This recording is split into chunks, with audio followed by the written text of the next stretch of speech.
Oh, okay. Nice. All right. Freight broker one-on-one training for beginners. Good evening, everyone.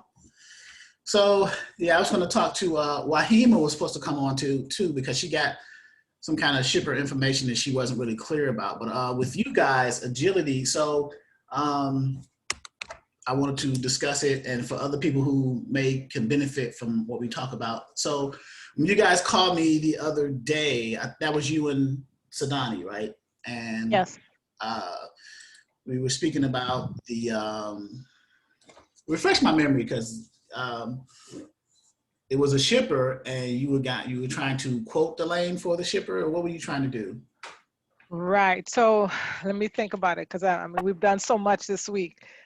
So for this particular shipper, we contacted the shipper. The shipper told us, well, you know what, we may have a load for you, but call us back, a certain time the next day. Okay. What we were trying to figure out is if we needed to, go ahead and provide a quote, get all the details. We really didn't get all the details we needed, but we got a good portion of it. So I'm trying to remember I don't even remember the question we asked you, but in a nutshell, we were really trying to figure out our approach to keep this shipper and Right. kind of stay on his radar. Yeah. Yeah, I'm trying to remember the question. Is Sadani coming in tonight? She should be. She should be. I'm looking through my notes because we also spoke with James to get, with the LT. Okay, now I remember. We were trying to figure out, since it's one pick, 5 drops. Okay. And the drops, we know it's pretty much in the same general vicinity because it's a farmer's market. And we were trying to figure out if you price that as a drop, as a second drop, even though it's in the same location.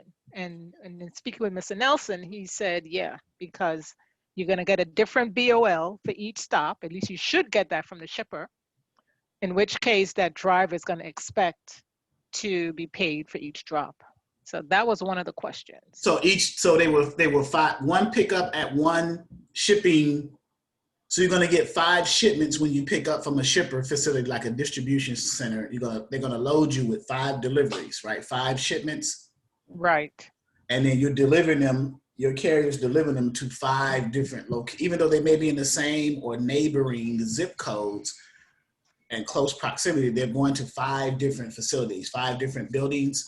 Well, see, that I didn't know. I just know it's 5 drops and it's for 5 vendors that's taking part of this farmer's market.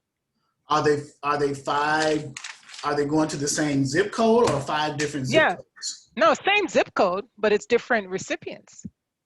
Are they going to the same building and the same zip code, or different buildings? No. Well, that's what we weren't sure of. But what Mr. Nelson explained is that as long as we're going to be getting different BOLs for each drop, we treat it as a drop. Doesn't matter if it's, right across the street, right, a few feet away, it's a different BOL, so it's a different drop. So you price it that way. Okay. So that's one of the details we would, if we were able to, let's say we settle on the load and we decided to do the load. I mean, that's one of the things we were going to get from the shipper before quoting the lane. Okay. And so where are you in the process? Have you made communication with this shipper again? And we did make communication. The load that he was expecting to have today, he had a truck for that load. So, we didn't get it. It's pretty much covered, but we did get one. At least he said, get back to him tomorrow if we have a truck for Monday. So we have a truck. So tomorrow I'm going to get back to the shipper to say, we've got a truck, let's close the deal. That's I remember now, because you guys are asking me about, you guys are asset based, but you didn't have an asset truck available, and you were trying to get a truck onboarded to your brokerage in enough time to get this shipper, right? That was another, I think, yeah, that was one of the other questions we had. Yeah, and you gave the shipper the impression that you were, asset based, right? Right. And as a matter of fact, you know, where we are now, I mean, we're really trying to work on drivers, right? But yes, we told the shipper we are asset based, but I'm not sure if that means we can only use our trucks or if we can still use trucks in our network or carriers in our network. I think Oh, of that was course the not. If conflict you're we had. no, just because you're asset based doesn't limit you to using only asset based. Just means that you can get your trucks loaded first. But Right. if you got more freight than truck capacity, let's say you got 5 assets, but the shipper's giving you an abundance of freight. Of course, you want to exhaust all of your assets first, so your company, internal company, can get paid, and then you go out to the network of carriers and start bringing them in as well. So. Right. And one of the other things we did is just to get a sense of carriers that were out there, we went on and posted the load.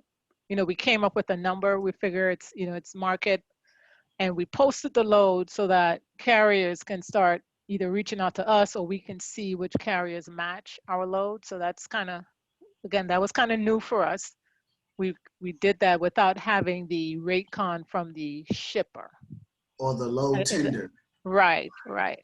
I So mean, is that okay? Is that what normal? Or? what well what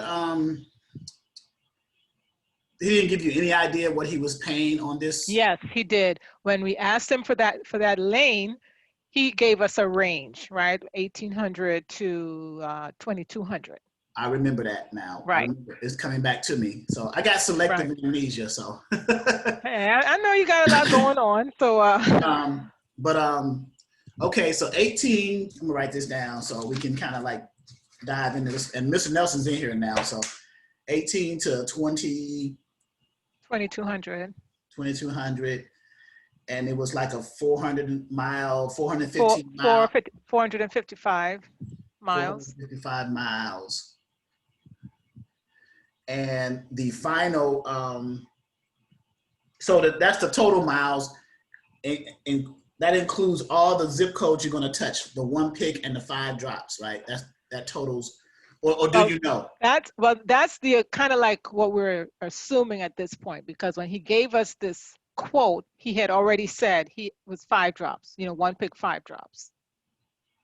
So we're assuming that's an all-in that he's paying. Okay, so that's his range all-in target rate is between 18 and 22. So if you're in that range and you can still eat as a brokerage, then you guys will be fine with that. That's what you're saying?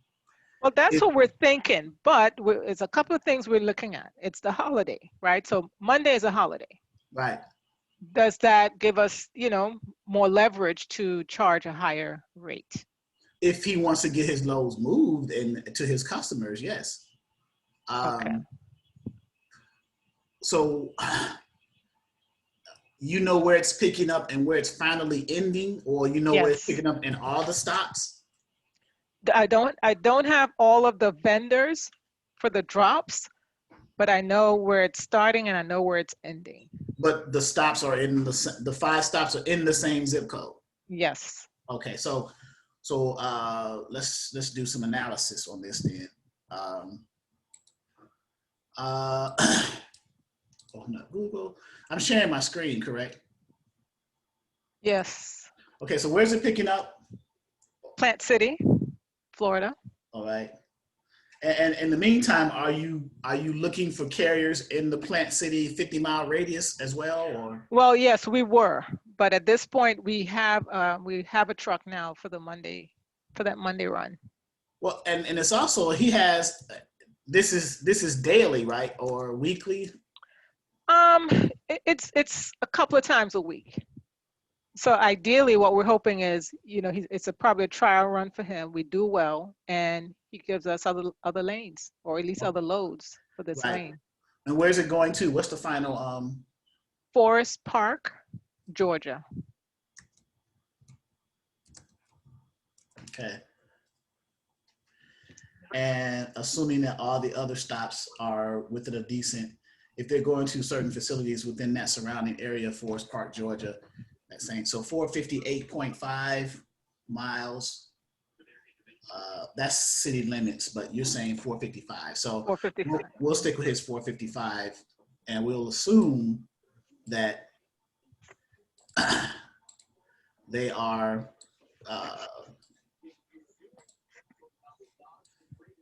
in probably the metropolitan area, Atlanta. So, Well, you mean what? What do you mean, the other drops? the other drops. No, I think the other drops, I think, is in that same location where that Forest Park location. It's a farmer's market. Okay, so it's at the same facility, just different physical Different, locations like, at that facility. correct. So Okay. different vendors in that farmer's market. Okay, so different shipments, and they are going to be different shipments. 1 pick, 5 drops. Now, Okay. what I'm not sure of, though, is whether or not is going to be like a dock for each one of these vendors, or if these vendors are just kind of set up in tents, or, you know, that's some of the detail I don't have. Did you inquire about that with the shipper? No, not yet. Not yet. Charles, So that's a major city market. Yeah. What's the what commodity? what does that mean, Mr. Nelson, when you say it's a major city market? What do you mean? That's all warehouse distribution. That's a major city market. That is the market for the whole Atlanta metropolitan area. Like industrial park type stuff. Yes, sir. Sherry Ann. Okay. Like every like major city metropolitan area has at least one that I know of, like an industrial park where a lot of goods come to, and then they get distributed out from that point. So this is the produce market for Atlanta. Forest Park is. Yeah. Okay. So what's the commodity, Sherry Ann? It's all vegetables. It's a bunch of them. You can just say vegetables, bell peppers, you know, broccoli, everything. Yeah. Okay, so this is a reefer load. You guys are reefer. This is Agility Freight, guys. For those who are listening in, what's the continuous temperature that's set on that? Don't have that yet. Okay. So when you would that change the quote if the temperature is 34 versus 35?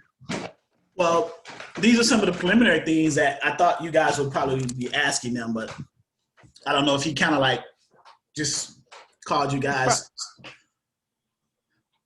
No, I was about to say, you know, we didn't get into asking too many questions along those lines because we didn't want to appear green, right? So. Okay. But before we quote, we will definitely get that. So to appear not green, more, I guess. Yeah, you could. I guess you could have said, well, we'll send you an email or something like that with our information, or we question some information so that we can give you a better quote on this. But he seems like he needs this done like soon because it's the holidays coming up and they need this for this event apparently. So that's coming up pretty soon. Because when does it pick up and when is it deliver? Between 4 and 7 p.m. It picks up between 4 and 7? 4 and 7 p.m., correct. And it has to be in when? Monday. Monday. Okay. Oh, okay. Memorial Day. Right. So just keep in mind the load, which would have been today. It's the same time frame. It would have been picked up today between 4 and 7 p.m. and dropped off the next morning between 4 and 7 a.m. Right. That's what it was today. Since we don't have that load, the load Monday is the exact same time frame.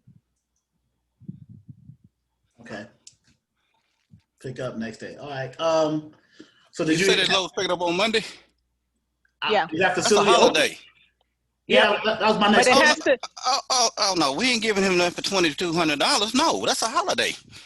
Okay, so you joined a little bit late, Mr. Nelson, because that's one of the questions I asked, what the quote should be on a Monday. Oh, no, that's a holiday. Plus, you got five stops going into a market on the holiday?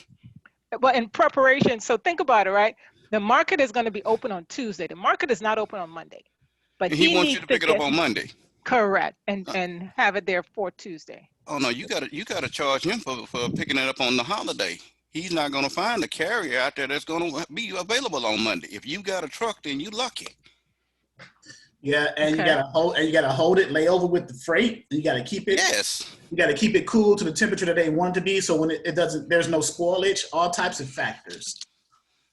So, even though it's vegetables, but you still, the shelf life on vegetables is fine. But I mean, you're still charging for all these different, I guess, accessorials, these unexpected things that can, potentially ruin a shipment. Like so here's a variable. You're picking up on a day that the facility is closed. So are they going to have someone there like specially for you guys to get this freight? Yep.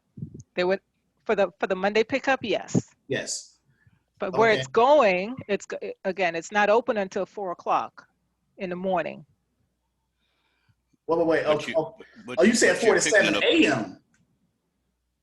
Yeah, because remember, this is an 8-hour trip, right? So Right. we're picking it up between 4 and 7 p.m. Monday night, right? To be delivered between 4 and 7 a.m. Tuesday morning. Wow. Your carrier need at least $2,600 on that. That's a holiday. Okay. I mean, you have to understand that even when it coming up on a holiday, shippers are pushing freight out the door at a high rate because they want to get it moved. They have to get it moved before that holiday. Now you're going in and picking it up on a holiday. Right. And funny enough, that's kind of like the figure we had in our minds, Sid and I, when we were talking this through. That's what we were thinking. What figure was that? 26. Okay. And that's assuming the 5 drops, the one pick 5 drops. Assuming 3,000. Thank you. 26 to the carrier, 3,000 to you. Yeah. Oh. Yeah, 23,000. So you invoice the shipper for 3,000, 26 to the carrier, and 400 to you. Well, 5 to you, but that's a holiday, and he's not going to find the carrier on a holiday. Right. So, is this shipper available via phone or email for you guys to talk to? Well, not today, but tomorrow. Tomorrow. Yep, tomorrow morning we're gonna. But I like what you mentioned earlier, though. You were saying send an email with him, so sort of like requesting the details, which is, I guess, the exact number of the temperature.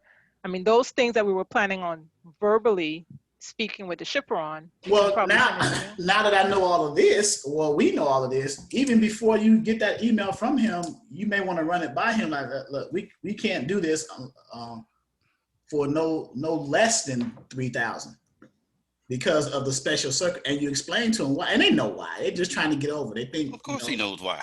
Yeah. So, you're picking up on a holiday at a certain time where people are going to have to be at that facility anyway, taking time out of their day. But that's their responsibility. But your carrier's got to be there between 4 to 7 p.m. Monday night. What time were you supposed? Say that again, Mr. Nelson. I said, what time were you supposed to call him? At 10 o'clock tomorrow morning. 10:30, actually. Yeah, I would send an email prior to that kind of prep. Send an email and see if he'll call you. Yeah. If he calls you, he's desperate. He doesn't have any other carrier out there. And the fact that it's a holiday, every carrier either is under a load somewhere or they're sitting at home. And if you've got a truck that's going to haul a load for him, he's got to be the luckiest cat in the world on a holiday. So I send him an email, let him know we have a truck. I mean, and we can move the load. But what about the other details? What else do we need to?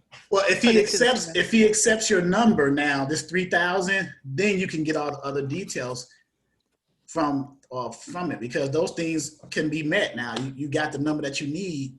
All you need to know is now for your carrier to know what the temperature needs to be for that reefer, and he can just turn his reefer unit to that temperature and set it. And then all the other requirements, if there are any other special instructions. And then at the facility, like, is it a dock high facility? Is your carrier does he have to touch the freight? Like, does he have to, if it's going to, I'm assuming it's a dock high facility and somebody's going to be there to just offload it. I don't know. I can't imagine. It's an industrial park. I can't imagine it being something where, even though it's a special event, there still should be dock high loading docks there, and people should be there to offload between 4 and 7. Now that's one of the questions I have as a note to ask him about lumper. Okay. Yeah, it's produce market. Most produce markets unload their own thing. Yeah, they'll probably come in there with those electronic pallets or with a forklift or whatever and snatch whatever is on the truck. So I'm assuming it's a full truckload if you got 5 shipments going to 5 different locations. Right, but remember that's when I was asking you about the LTL, right? Because it's really LTL more or less. It's a full truck, but it's LTL to different. Right, because different shipments are being dropped to different places, right? So it's a full truck, but it's an LTL shipment. Yeah. Now, can I clarify that, y'all? Yes, sir. It's a full truck with 5 drops on it. It's not LTL freight. There's a difference in it, because if it were LTL freight, then you could charge by the pallet, rate, size, density. No, it's a full truckload with 5 drops on it. One pick. Now you can charge them for the drops, but if you were charging them LTL rate, then you would be charging them $7,000 to move that and drop 5 drops. Really? So maybe you should bring that up in the email too. Maybe get him to define if it's an LTL, and if he puts his foot in his mouth, now you can potentially get some more money. And it's funny because I remember him saying LTL, but I also remember him saying full truckload. But again, if you're not, I don't know, is Sid on? Let me see if Sid is on. Because the LTL is totally and completely rated differently. It's been shipping it. But what it is, it's one pick with 5 drops. Now I would charge him for. Yeah, and I was going to ask a question now, but it's kind of, well, I don't want to say it's irrelevant because other people may need to hear it, but it's irrelevant to this because there's the other circumstances that kind of overrode it. But I was going to ask Sherry, and if you put this lane in the load board just to get a general idea of what's being paid to the carrier. Unbeknownst to the special circumstances now, picking up on a holiday and all these other things, what did the spot market have on the load boards paying generally? I'm assuming it's between 1,800 and 2,200. That's probably why that shipper threw that number out there. Yeah, I remember seeing some 1,800s. I don't remember some of the other, but I know where the numbers we saw and the numbers we were thinking about getting to, it was pretty much in the same neighborhood. Okay. So we weren't way off. I think, the number we were looking at, we were pretty much in the ballpark. So this is kind of good in a sense as far as a learning experience. Like, what do you do in situations where shippers come at you in this kind of scenario, right? And it's particularly in the scenario with reefers, right? Where you get a shipper that says, hey, this is my range, my target range. Here's my circumstance. Now you have to factor in, okay, the unknowns. Like in this case, it's picking up on a holiday. That's even more of a challenge because like Mr. Nelson was saying, that carriers may be home or they may already be under something. Right. And the fact that you have a carrier is very fortunate for you and them. Now you can leverage that fact to try to get that rate pushed up more towards the 3,000 mark or beyond, depending on if it's defined, if the shipper defines the shipment as LTL or not. So LTL, for those who don't know, I got some people listening in, less than truckload. So I'm going to tell you something else that you have to be careful with shippers on the holiday, especially if he hasn't shipped the product before the holiday. He'll call you and say, hey, I need a truck. Where's it going? It's going so-and-so. So when is it picking up? Oh, unfortunately, I got some people that's going to stay behind. I'll get it picked up on the holiday. Okay. You go ahead and line up a truck and that driver gets there on the holiday and they say, oh, you know what? Everybody's gone home or we're closed today. We really ain't going to be able to get that load until after midnight tonight. Wow. So what he's done, he's convinced you to set up a truck for him that he knows that he's not going to load till Tuesday morning anyway. Right. I mean, I can tell you this shipper is really a stickler about whenever the produce is picked up, the driver cannot stop. So I know he was a stickler about that. So once it's picked up, it goes straight to the farmer's market, the Forest Park location, no stopping. So I can't imagine him doing that scenario that you just described. Well, one thing about the shipper's not driving that truck, and he's not going to tell that driver when to and when not to stop. Yep. But DOT right. and hours of service will. Right. Other than that, if that driver decides he wants to stop, he's going to stop. Well, I mean, stop. I guess stop means stop to like a bathroom break or whatever, right? I'm guessing that's what that means. You can stop to do that, but you can't divert and go somewhere else. Is that? I mean, tell me. Well, no, most carriers aren't going to divert off a route and go anywhere, but he may decide, okay, he may pick it up at a certain time. He's got 15 hours, but it's only an 8-hour trip. He may decide to pick it up, pull outside the gate, and go to bed for 3-4 hours. Right. That's stopping. But the point is, he may get there just in time when the gate opens. So like I say, that shipper controls nothing about that carrier whatsoever. I see. Yeah. Okay, that's good to know. Whatever you do, please don't tell the carrier what he can and what he can't do. Please don't. You want to make an enemy. Ooh. Yeah. Especially if you're a shipper who's not even paying the carrier what they're worth.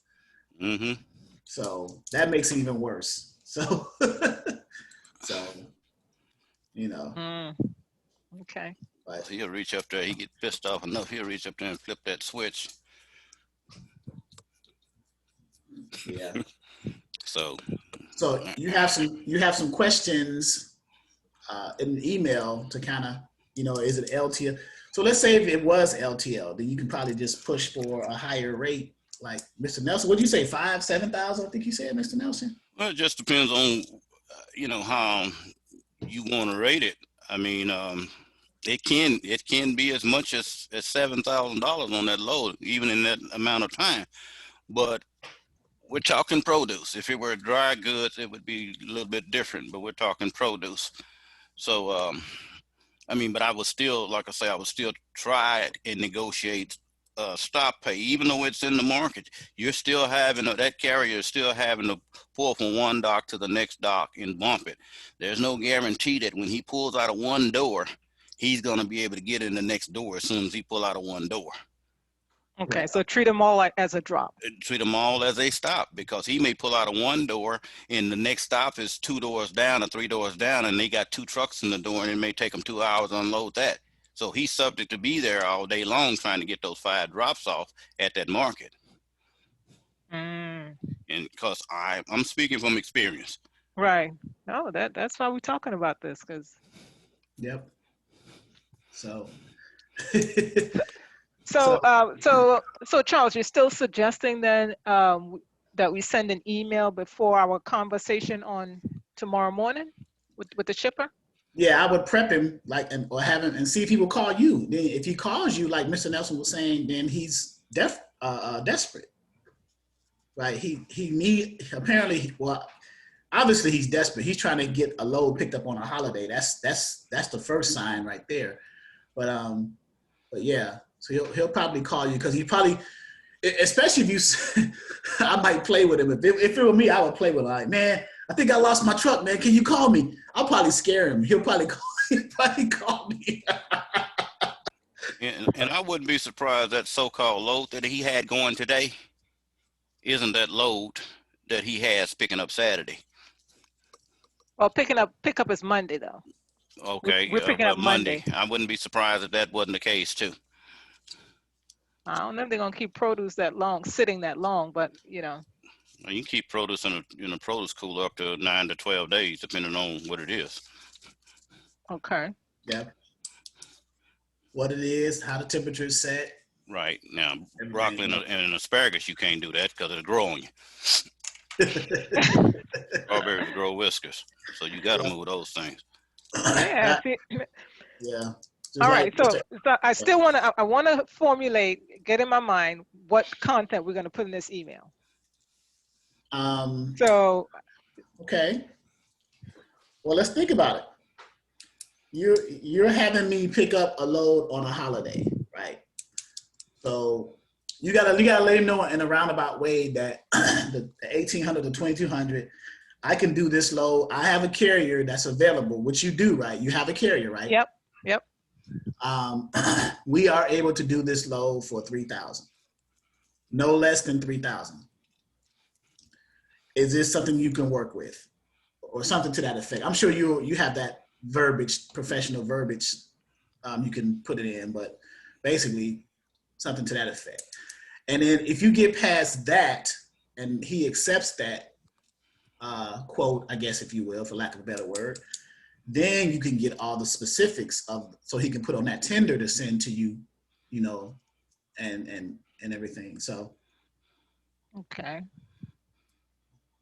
So, but get past that point. We have a carrier available and is willing to pick up the freight, pick up that load on Monday between 1600 and 1900 Eastern Standard Time. Well, I'm sorry, between 4 and 7. I'm using military time. Between 4 and 7, and we'll be able to do a straight through to delivery on Tuesday. First stop being between 4, well, all stops being between 4 and 4 a.m. 0400 and 07. Yeah, 4 a.m. 7 a.m. Yeah, 04 and between 04 and 0700. So, because if they're all at the same facility, he's just dropping pallets in just different doors, I guess, if you will. If they're going to get, I'm assuming it's one big large distribution center or one big large warehouse, and he's just dropping freight at different dock numbered doors or something. So, question. Mm-hmm. The appointment on the first stop?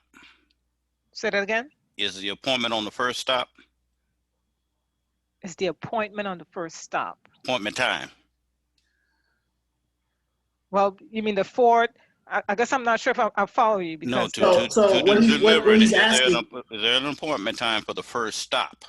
Between 4 and 7. I don't have a set time. Any time between 4 and 7 a.m. is when this could be delivered. So there's no appointment time for that.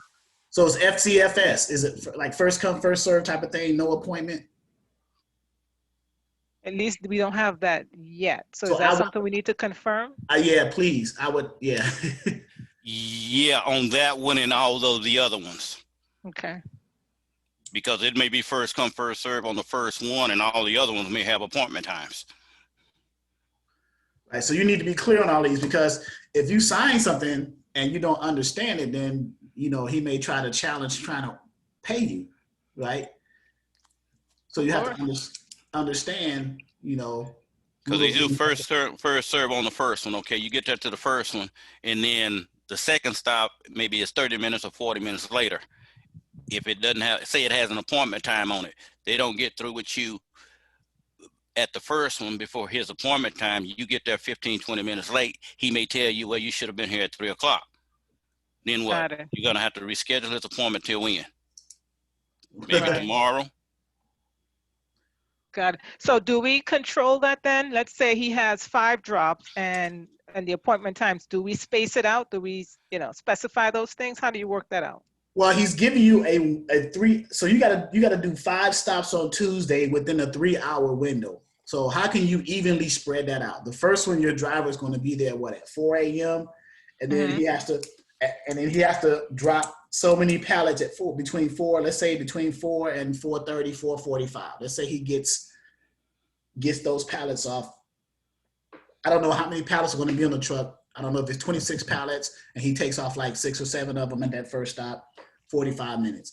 Then he goes to the next stop around 5 o'clock at the next dock door. And then who's to say that there's someone already at that dock door that he's supposed to be at? Now he has to wait. So now time is always ticking, right? It's not going to stop for this driver. It's not going to stop for anyone. So these are factors that you have to play. Or there may be a case where that first stop at 4 a.m., you may be dropping 2 shipments off at that one loading dock. So you may cover 2 loads, two drops at the one door. That could be a possibility. So these are the types of questions you might want to get clear with the shipper. Am I dropping 1 shipment off at each dock door? Am I dropping 2 or 3 shipments off at one location and then go to another dock door and drop the final 3 shipments off over here? Or am I dropping off 1 shipment at each particular location at this facility? Because with a 3-hour window, I'm not sure that's possible, right?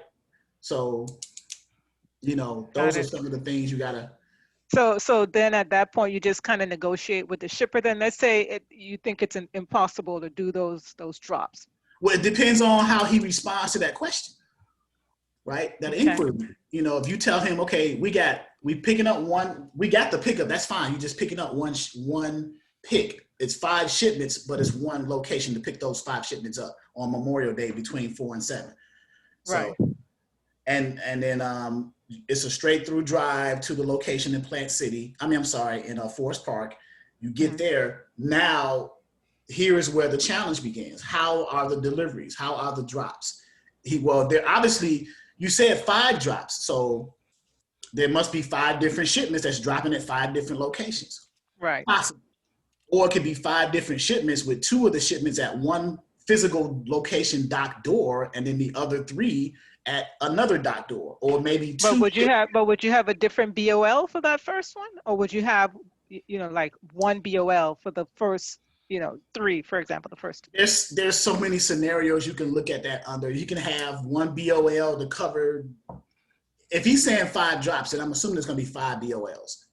You can have 5 BOLs, but you can drop two of those BOLs in one location. You're still going to get paid for each of those BOLs, right? Each of those shipments, right? Well, you may drop 3 here. You may drop 2 here, and 1 there. You may drop 1, 1, 1, 1, 1 all the way through. You may drop 3 here, 2 here. So these are the things. And the reason I'm saying like that is because you have to factor in time. You're given on Tuesday a 3-hour window. I'm not sure if you're going to be able to deliver everything on time with a 3-hour window because there's a possibility that other people are there. There's going to be other people there. There's going to be other people there. Yeah, Tuesday morning, you're coming back from the holiday. It's going to be loaded with trucks. It may be 30 to 50 trucks in the market when you get there. Yeah, so now it sounds like this guy's trying to set you up. To be honest with you, but yeah, those are the types of inquiries you want to get clarity. I got a 3-hour window, and what's going on? So okay, and give him them scenarios like, look, Bruce got your hand up. Hey, good evening, sir. You are 100% correct. This sounds like this guy shipping out stuff trying to get over big time, man. Yeah, he knows something about that market, and that market's probably got a long detention wait or something. Because I've had to do that up in Chicago at those little meat markets. Sit there at one stop for a couple of hours, be there at 4 o'clock. Then I got to go around the corner, wait in line for another trucker to come off. And then it's just a big mess, man. And the driver needs to get paid for every stop. And there should be an individual BOL for each one of them. So I mean, that's a good point, Bruce. So here's what I guess we need to understand as a new broker. How do you mitigate that? So you could be facing that issue, right? You have 5 drops you got to make, but you're committed to making it, let's say 1 hour for each drop. Let's say it's even 5 hours you've allocated. It doesn't matter. You need to get these done. And that's still impossible. If you right. say 5 hours for 5 stops, that's not possible. That's saying that 1 drop is going to get done in 1 hour, which is not going to happen, period, at all. So then do we say we don't want the load? Do we say less drops? I mean, what do you do in that scenario? Good question. What do? Do you want this load? Are you going to pay us and give us a decent amount of time we can make an efficient delivery for you and pay our driver at the same time? If we can work together on those terms, then I'm willing to work with you. But if you're giving me unrealistic terms, which what this sounds like, then we can't work together. So remember, guys, every shipper is not a good shipper. don't take loads because you want to get that first load with the shipper, then put yourself in a situation where like, damn, this is crazy. So you gotta, come through, you gotta think these things through and actually talk about it. And I mean, it's good that we're discussing it here. I mean, but yeah. Yeah, that's why we're discussing it here. And I wanted Wahima to come on too, because she had another situation where a shipper was calling her and pressing her for stuff. She didn't even send him her package yet, right? And I was like, look, I was like, you need to come on tomorrow night so we can break this down too. So, but in your situation, yeah, you want to get as much clarity, Agility Freight, you want to get as much clarity with this shipper before you commit to this load, because you don't want to put yourself in a no-win situation. Picking the freight up is not the problem. It's how it's going to get delivered. That's the issue. Right. And if your driver is going to make those on-time deliveries, I mean, yeah, it's crazy. Okay. So, No, because fair enough. It must be for some kind of, so the event, is there an event Tuesday? Or the event? No, it's I think it's every day. It's a farmer's market. Okay. I don't know. I think, and they said, like I said, there's another version of it that's even bigger in Dallas. So I don't know if it's seasonal. Maybe it's for the whole spring. More than one. Oh, okay. All right. No, what people see, farmers markets are basically produce vendors. And what they are, they're warehouse distribution centers that distribute produce throughout the whole metropolitan area. Now, you go into a farmer's market like the one in Atlanta. Matter of fact, there's 3 different ones in Atlanta, in the Atlanta area. And you're going to go in there, 9 times out of 10, that's probably going to be anywhere between 7 to 8 facilities within that market. Out of that 7, 8 facilities, there may be anywhere between 15 to 20 produce distributors in that facility. And so in the morning times, most of the time about 4:30 in the morning times, trucks start rolling in. You may have at any given time 15, 20 trucks waiting on the street to get in the market. You may pull in the market, and maybe 20, 25, 30 trucks in the market. And this is daily. Right. Okay. So I mean, I would charge him per drop. First one's a gimme always, but there's 4 additional drops. I would charge him, it's produce, I would charge him $75 a drop plus what I'm going to charge him for the load. Okay. Now this stuff is adding up. My numbers would be around 3,500, because you got to say to him, hey, look, this is a holiday. And I had to get my driver said he had to get up out the bed. He wasn't going to come do this, and he wasn't going to do it unless he got paid for it. There you go. And he's asking for $3,000. He's asking for $3,500. Now, what do you want to do? Do you want it to sit here, or do you want him to haul it? Right. Mm-hmm. And I know that you can't be afraid to hurt some feelings sometimes. It don't be nasty, but the fact is, the reality of it is that, you know what? Hey, this is what has to be done. Do you want it to be done this way or not? Right. I agree. And keep it in the back of the mind too, the delivery situation. 5 drops. Are they 5 individual drops in different dock door locations, or are they spread across? Are they 5 shipments? The drops are shipments, but are they 5? Are they going to be dropped at the same location? Are they going to be dropped individual locations? How is that? So that'll help you determine that 3-hour window if you're able to effectively deliver them on time in that 3-hour window. Right. I don't think you are, but get clarity from the shipper. How are those shipments dropped? How are those 5 shipments going to be dropped? Are they going to be dropped in one central location, and then the distributors, the produce vendors are going to come grab their stuff with forklifts and pallet jacks and all this other stuff? Or do I got to dock my truck? My driver got to dock his trailer at different locations at the facility. And then if that's the case, then you definitely going to be running into the possibility of detention time, because there's tons of truck on a Tuesday morning after Memorial Day at a farmer's market. So can you imagine? So And I'll tell you what you can do. You can go to the farmers market web page and and read the reviews. You get a concept of what's going to go on when your carrier gets there. Because trust me, drivers do put in on their input in on reviews when they go to places. Yeah. Okay. Yeah. Yep. Excuse the expletives, but yes. Yeah. They do. So, you know, pull that market up, the farmers market in Forest Park, Georgia, pull up their website and then go and read their reviews. That'll help you in making decisions to, you know, how you want to line this out. Right. I'm doing that. I'll check that out. Yeah, I just pulled it up. Atlanta's Farmers Market, Forest Park. Bam, bam, bam, bam. Yep, 16 Forest Park Highway website. There we go. So I'll put the link. It's a 4.7. It's almost 5 stars. Yeah, the market is 5-star. We're talking about the drivers and how the drivers review what they think. Yeah, we're not talking about the facility itself. The facility itself may be fine. That's cool.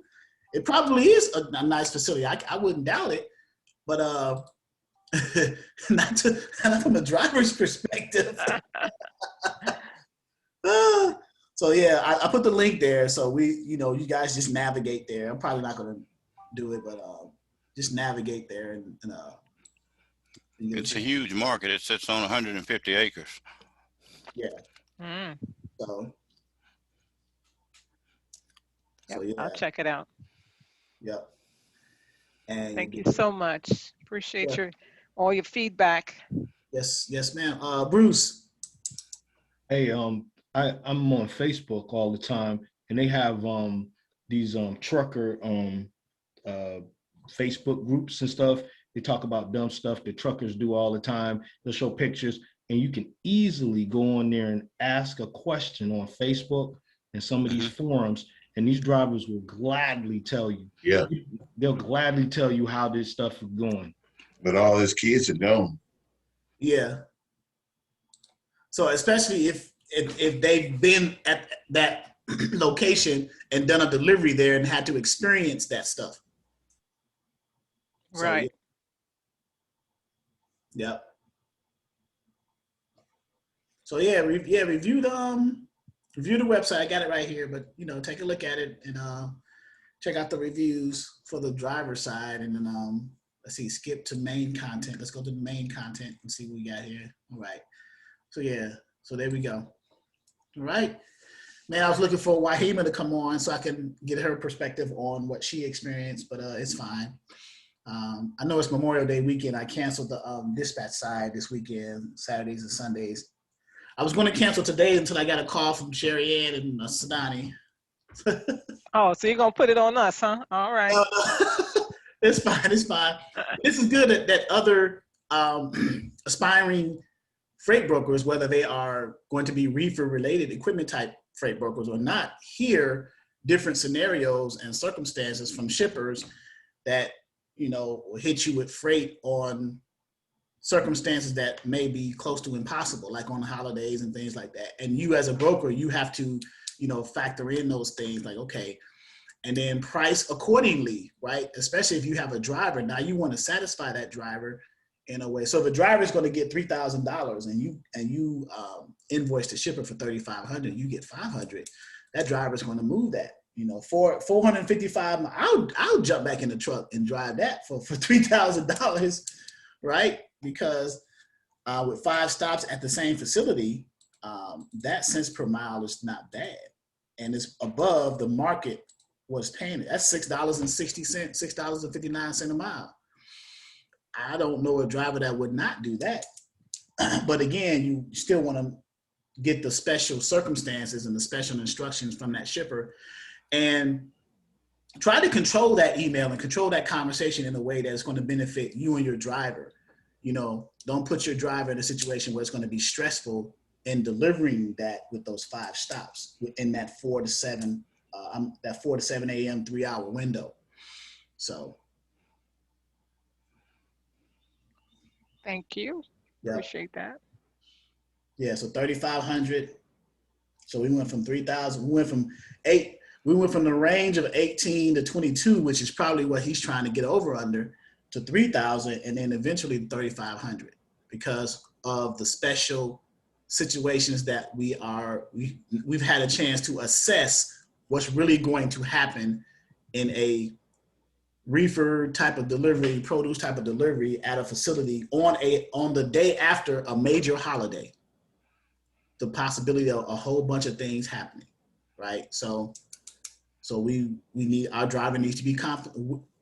Our brokerage as well as our driver needs to be compensated for this service, right? Yep. So yeah, email him, see if he'll call you. Is it a male or female shipper? Male. Okay, so see if they would, see what he'll call you and, kind of break down. If they accept the 3,500, then you can get into the details of what they can put on the tender, like, what the temperature needs to be on the reefer and it continuous straight through temperature, which is not gonna, 455 miles, that's not, I can see if he was like over the road, like on some serious freight, but that, 34 degrees, between 0 and 34 degrees, depending on what the commodity is, the type of vegetables, and then any other things, detention, stop pay, all types of stuff. So, and at this point, does it matter? I mean, as long as the weight, that's the other thing we will have to get the detail on. I mean, do we care if it's how many pallets? Do we care if it's, as long as it's not exceeding 44,000 pounds? I mean, that should be okay, right?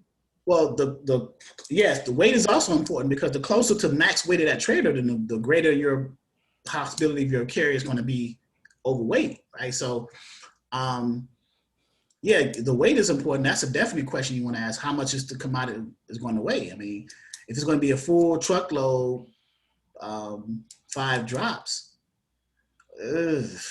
40 and some reefer, I would say 42 to 45,000. If anything 42 and under is good, he's safe, right? Pretty safe. But if it's like 44 and above, you kind of scaring me there, right? Now you're talking about max weight. So now that's another criteria. If it's closer to max weight, which is 45, then you can ask for more money there now because you're pushing, you're hauling max weight, which means you're burning more fuel, which means that's going to cost more as an expense to the driver. So, these things shippers don't think about. They don't care. They'll give you a target rate and they'll say, you figure it out. You pay right. So all the little intricacies and details, that's on the broker. That's why they leverage brokers to handle all that other stuff. They'll just give you a target rate and you cover all the other stuff. Make your money however you see fit. That's on you. I'm going to target rate you between 18 and 22 or whatever those numbers is at the time. And then you figure your margins out with the carrier on your own, right? But as a broker with experience, you come back over time and different lessons from your experiences over time, you come to the next shipper from the previous experience and you say, okay, we need to do it this way because I realized that this happened and this happened. So we're going to have to do it this way. If you can work with us, fine. If you cannot, fine. Right. So there's a saying, right? Your best teacher is your last mistake. Right? Yep. Your best teacher is your last mistake because you learn from that. So keep that in mind. Yes, sir. Best teacher is your last mistake. So, but so if anybody else is looking toward reefer brokering, good luck. There's a lot of variables. There's more variables, it seems, in the reefer space than the other 2 of the 3 major equipment types, dry vans and flatbeds, right? Flatbeds probably next because you got all the different requirements, tarps and pipe stakes, dunnage, chain binders, things like that. So, but dry vans probably the easiest. You just throw the freight in there, put a load bar across there, strap it and go. So, but Why did you have to choose the most difficult equipment type, Agility? No, but it is what it is. What it is. You know, we take it as it comes. We'll you know, it just takes some practice, but we'll be all right. yeah, it's fine. It's fine. I mean, once you get a few movements under your belt, then there's things as a broker that you are not going to tolerate from a shipper, and you let them know, like, look, we can do it. This is the way that we do it. And from our experience, this is the best way to move the freight. If you can work with us, fine. If you can't, then thank you for your time. We're going to move on to someone else. And you as the broker set the standard with the shipper at that point, because you've learned from previous experiences and headaches not to go through that experience again. So you set the standard. You let them know, like, okay, this is a reefer commodity. This is a reefer unit we dealing with. We have several guidelines that we follow as a brokerage that we like to meet and maintain as a brokerage, and to run freight effectively and efficiently. And I know that you have these requirements, but if we're going to work together, your requirements need to align with our requirements as a brokerage. And if they cannot, then we cannot work together. Now, you don't have to say it like that, but you have to say it like that. You understand what I'm saying? Yep. Okay. And that's going to come over time. New brokers is not going to say it like that as far as dealing with reefer shippers. They just want that first shipper and they want to move that first load and get paid and get the experience. And I get that. But if you want your brokerage to survive, you're going to have to change your mentality when you're dealing with shippers. And that goes for flatbed and dry vans as well. It's just more so with reefers because you have more possibility of spoilage, more possibility of claims and different negative things happening if you don't do it a certain way, right? So it's good that you came on and we're discussing this, and you're talking to Mr. Nelson and myself, especially Mr. Nelson. He's very versed. So to get some, so you're kind of ahead of the game right now. You kind of got a little bit of an advantage in this sense. So depending on how you structure your email and talk to the shipper, that's why I say you control that conversation either through email or phone, and you set the standard, let them know that these are our guidelines as a brokerage. We need to do it this way. You can plug in any shipper into your guidelines and your standards. As long as they meet the standards and guidelines, then you're going to have an effective and an efficient transport of the freight, whatever the commodity is, for Agility Freight Brokerage. It doesn't matter who the shipper is. As long as their standards and guidelines aligns with yours, then you're good. So, okay. Yep. And any other broker, any other person aspiring to be a broker outside of reefer units, refrigerated temperature control, you still want to have a standard, right? Even brand new ones. You get your first shipper. I know you're nervous and you want to do everything the correct way. And okay, man, they sent me a load tender. They want me to quote a lane. How do I do this? Okay, well, come on to the training and we'll break it down and say, I think you should do it this way because from our experience or from things that we know that happens, this is going to happen. If you do it this way, this is going to happen. Trust me on that. So to avoid that, I advise you do it this way, and you can choose to follow the advice or not follow the advice. The choice is yours, right? But from experience, we just try to tell you or advise you, save you the headache, try to put you onto the learning curve to avoid the pitfalls, right? You come to that fork in the road, you say, well, which way to take? Well, James and Charles and everyone else with experience say, go this way. I think I'm gonna go this way. And lo and behold, problems are going to follow, right? So, but every new broker set your standards and your guidelines of how you want to run your brokerage, irregardless of the equipment type or the niche, if I'm saying that correctly, that you decide to go under, right? Your specialty, your niche. You may be good at dealing with dry vans. You may be good with dealing with flatbeds. You may have an affinity for reefer units.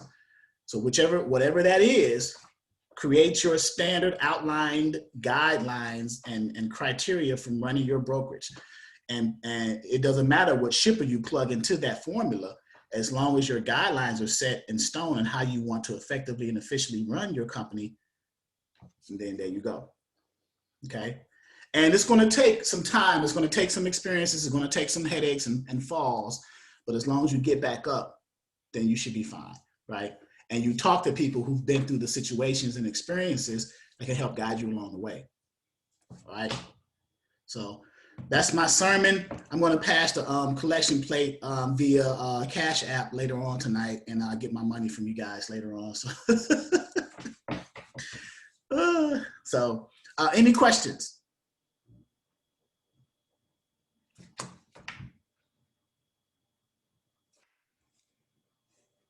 No questions?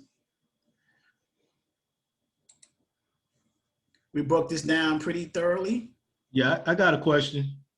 Yes, Bruce. How well does she know this driver that she's dealing with? Is this like the first time she's had him or what?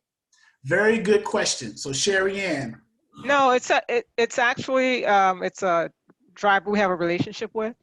So we're very confident with this driver, very experienced. So yeah, we don't have any concerns in that sense. That's good, because he'll be able to tell you all the little pitfalls, what wait stations are open, what happens here, how long at detention. That's a good thing. Yeah. That's a beautiful question, because now that opens up a whole new dynamic in the situation. So you got the shipper broker dynamic, and now you got the broker carrier dynamic, right? Whether the driver is someone experienced that you know, or whether it's someone you just onboarded and you're given an opportunity to run with this shipper. But like Mr. Irwin said a long time ago, you never put a new driver on a new shipper. You want to put an experienced correct carrier. Yep. You want to put an experienced carrier on a new shipper because you want to make the best impression to that shipper as possible. So why would you put a rookie on a shipper that you're trying to get freight from for the very first time, right? And that makes no sense, right? So you never want to put a rookie on a new shipper, you know. So that's a very good question, Bruce. Very good question. Thank you. Anyone else? I'm not gonna hold you guys long. I know it's Memorial Day weekend. I know you guys want to get, I was supposed to travel today, but I stayed at the house. My wife's happy, so happy wife, happy life. Any questions? All the new brokers. Hey, Troy, Sam, welcome guys. You guys got in, that's great. Bianca's good. Bianca's okay. And then, hey, Key's here. Okay, Key's here. Chris, Roshan. Hey, Roshan and Kadir. Okay, everybody's here. Charles Jackson. I don't recognize that. No, I'm new. I just jumped on today. This is my first time listening to you. Okay, you just jumped on here. Okay. Yeah. So are you aspiring to be, where are you in the process? Are you looking to be a freight broker? Are you trying to just learn? What's your situation? Actually both, a dispatcher and a broker. Okay, so if you're going to go that route, a dispatcher and a broker, I recommend to start off dispatching first to get your feet wet. As a dispatcher, you form a relationship with your truck driver, your carrier, and you have relationships with brokers that you're going to be booking the loads for your carrier. So you see the best of both worlds there, and you get versed in that. And then when you transition to a broker, it makes the transition easier for you. So that's just some advice from me. Now, you know, ultimately it's your decision, but I'm just kind of giving you a heads up on that. Okay. Okay. All right. Kadir. Yes, sir. I was wondering, how do you find the other broker training videos that you recorded? Okay, right here on the, so sometimes the browser may be, the text and the images may be large on the screen. Like you can't see it on mine either. So I'm going to click to highlight my browser and hold down my control button on my keyboard and click the minus sign. It's going to shrink the screen, right? It just did it, right? So now if you look, the very last, it says training videos library, the last link at the bottom under Freight Broker 101. Mm-hmm. So I'm gonna hit Control minus, hold the control button down and tap the minus sign on my keyboard. It got smaller, you see that? Yeah. If you hold the control button down and hit the plus sign on your keyboard, it gets larger. You see that? It's getting larger, boom, boom, boom. Yeah. So if you hold it down, so it may be that your screen is not small enough to get to that area, or may be too large. So you hit, so I just did that. So now the training videos library is the very last sub-link under the Freight Broker 101 section for you guys. So if you click training videos library and then you log in with the guest password for that, because you have to be a member to get the password, and then you just go to the month of our videos. We're in May. So our last one that I put up here was May 18th, which was a long time ago. So I need to put the other ones. I thought I put the other ones. There should be some other ones in here. I'll go in there and check, but that's the last one. There needs to be some other ones in there, but anyway, but that's how you do it. So the month of the training video and then the date of that month, and you click the arrows to go to the different ones, and then whichever one you want, you just click to bring it up. Okay, so you can go back and forth to the right or to the left. Okay. Thank you. All right, so May 18th. What day was May 18th? That was last Tuesday or something like that. What day of the week was May 18th, guys? Someone can tell me? It was Tuesday. It was last Tuesday, a week ago Tuesday. Today's. Yep. So you mean tell me I didn't put, so did we not have training that Friday? We did. Okay, I must not, I probably just forgot to put the recording in the back office. Okay, so I have the recording saved in a folder on my computer. I'll just go look for that date and then update it. So, okay, but that's how you do it. If your browser's image and things are too large where you can't see the training videos library, just hold the control key down on your keyboard and hit the minus or the plus sign accordingly to enlarge or shrink the screen accordingly in order to get to that area. So, all right. All right. So I need to go in there and double check that. Let me do that now when I got you guys on. And any other questions? I just want to remind Mr. Nelson and you, Mr. Mundy, please stay by your phone tomorrow morning between the hours of 10 a.m. and 12 p.m. Answer the phone when you see my number, please. Thank you. Yeah, between 10 and 12, I'll be with the wife. I gotta go mattress hunting with the wife. So I may, if I don't answer, you don't have to put an APB out for me. I'll be with the wife mattress hunting. So. Mr. Donia. This is Sherry Ann. Sherry Ann. Oh, okay. I hate to disappoint you, but you know, I worked for a company for 21 years and I never work on the weekend. Okay. No, but you don't give advice on the weekend? That's work. Oh, really? No, you can call me. If you need to call me, just call me. Yeah, no. I'm just kidding. I wouldn't know. I mean, again, it's. No, I'm kidding. If you need to call me, I'll answer the phone. All right. All right now. Yep. Roshan. Everyone, hello. Good evening. Good evening. So I have a question.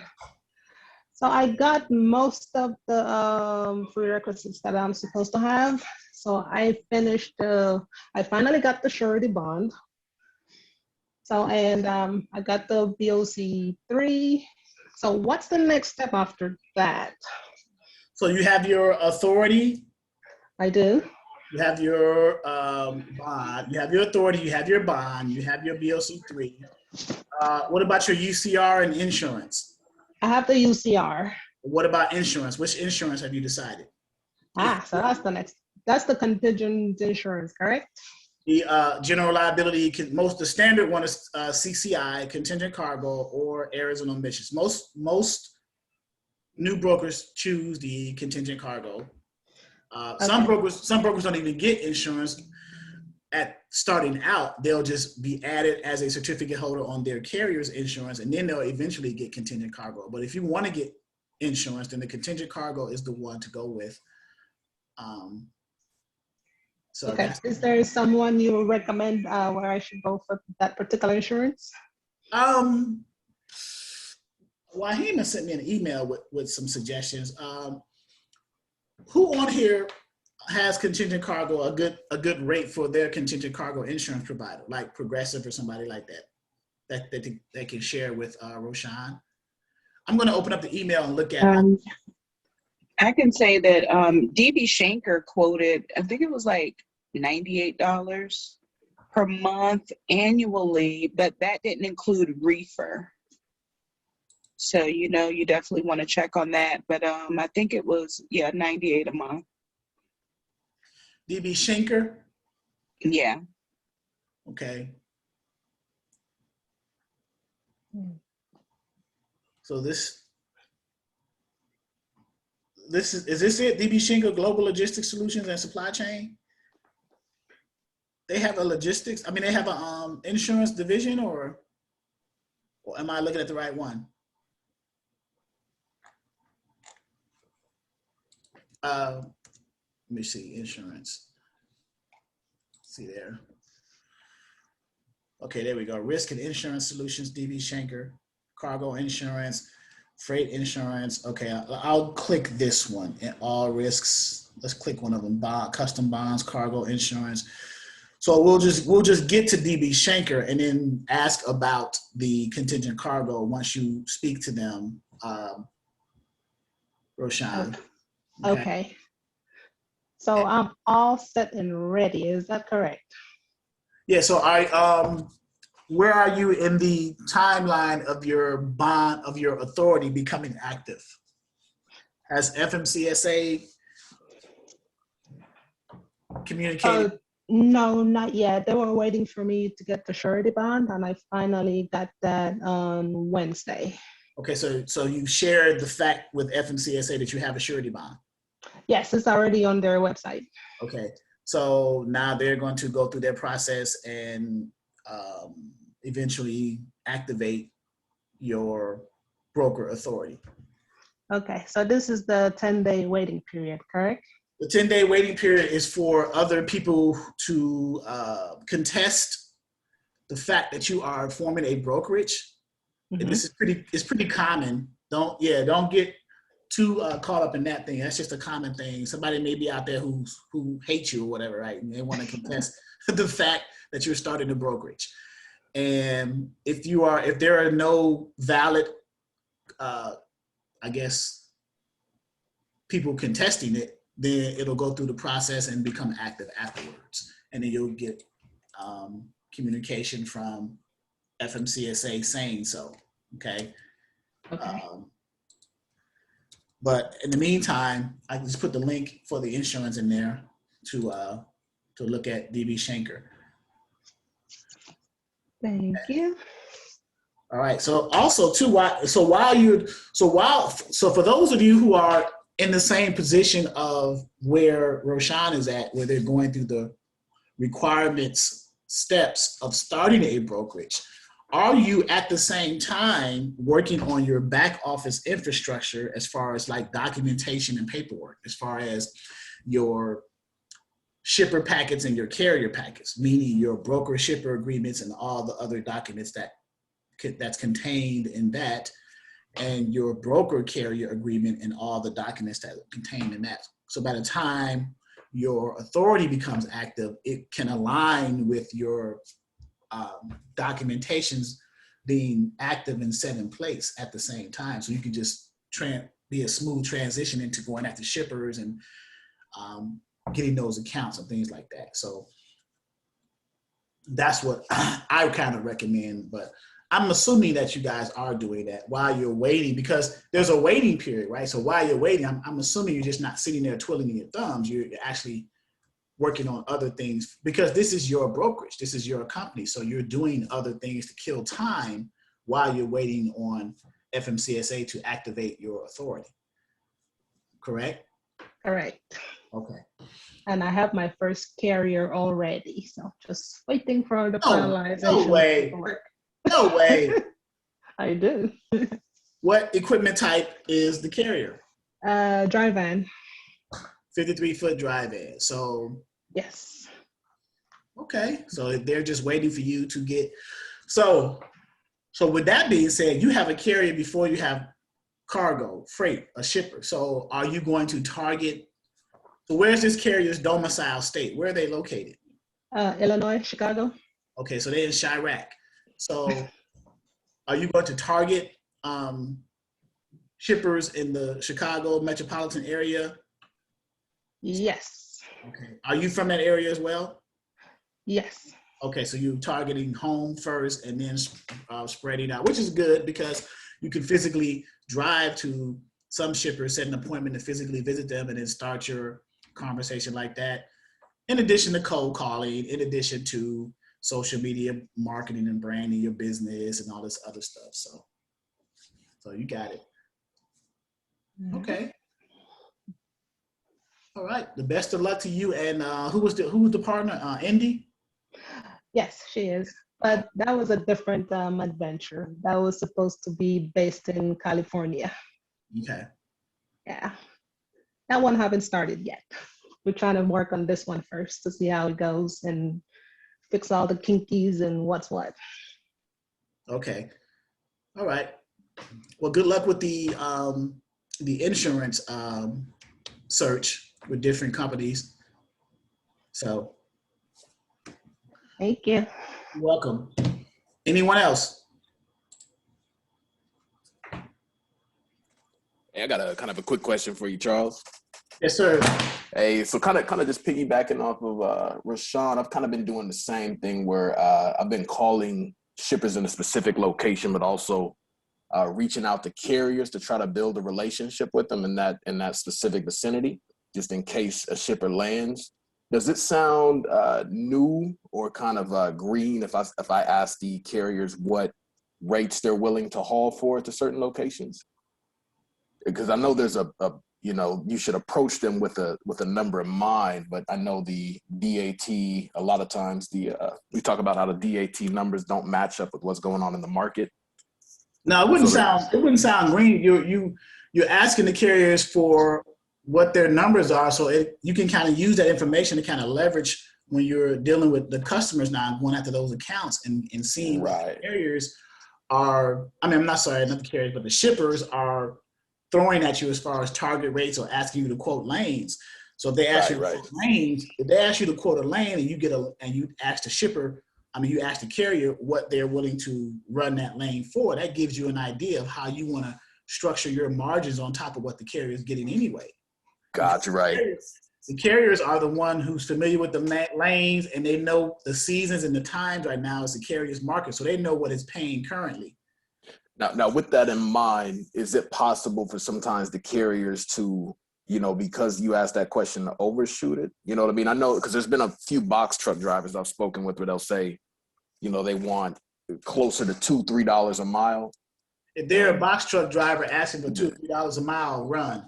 Well, just as an example where, what I mean? If I ask that's, what I mean? So I'm kind of, sometimes I know they might say, oh, okay, maybe we should quote high.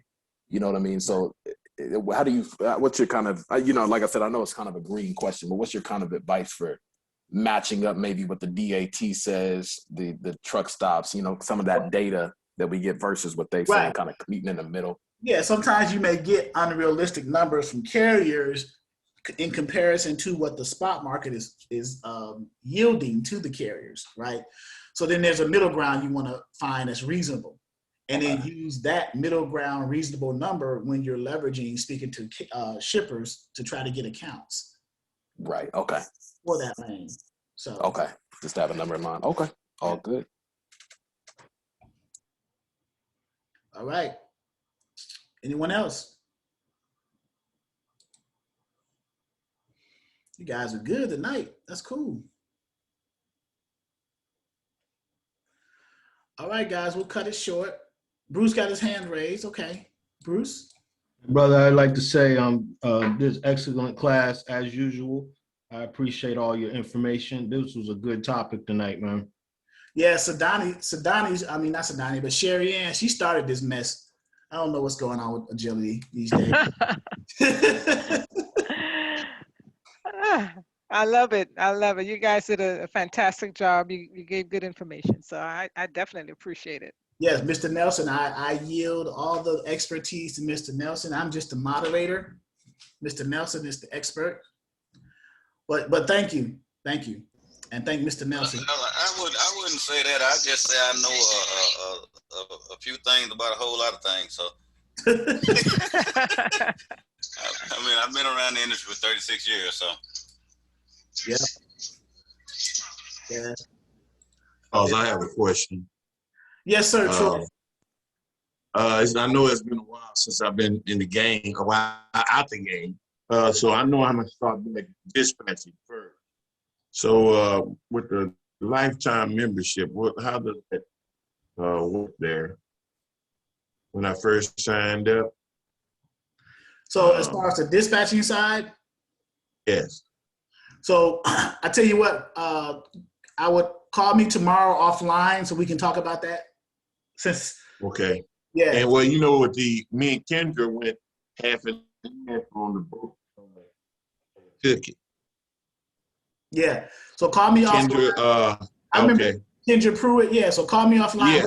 We'll iron all of that stuff out tomorrow. Yeah, I know. Yeah, I appreciate it. I didn't know whether I know you're gonna be matches hunting tomorrow, so I'm not gonna bother you tomorrow. It'll be next week. Okay. Yeah. Next week Tuesday. Then. Yeah. Yeah, I'll call you next Tuesday. Okay. Yeah. But you're good though. You're good on both sides. So. Okay. Okay. Yeah. You have a good weekend, man. Y'all have a good weekend. All right. All right. Anyone else?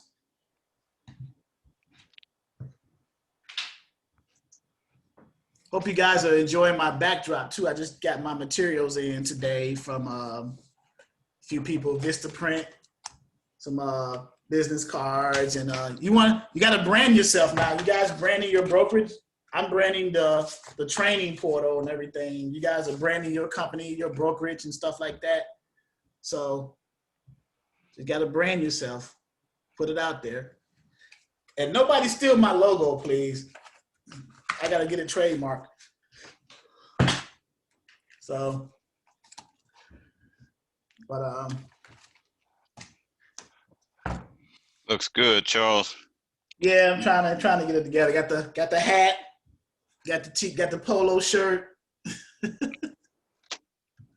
So when I come see you in DC, I'm gonna wear this. I'm gonna be the craziest looking instructor out here. I was gonna ask you, what part of Virginia you live in? I'm in the southeastern part, Hampton Roads area, like Norfolk, Virginia Beach, Portsmouth area, down there by the base, all the bases down here. How far is that from Virginia Beach? You like in my backyard, Virginia Beach. If you're in Virginia Beach, I could sneeze and blow and touch you.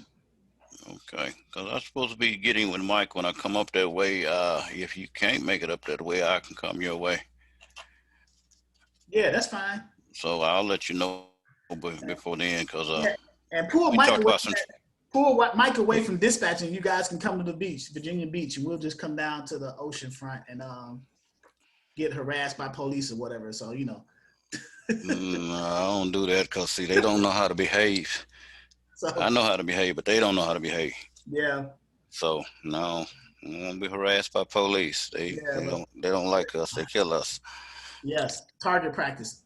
But if you come to the Virginia Beach area, Norfolk, Virginia Beach, it's we call it the 7 cities: Norfolk, Chesapeake, Portsmouth, Newport News, Hampton, Williamsburg, all those areas, Richmond. So yeah, I'm in that area. So yeah. Okay. That'd be good because we can all link together and put our minds together and just, expand, scale, come up with some ideas. Yeah, I'll be out that way, like I say, the 18th of the month.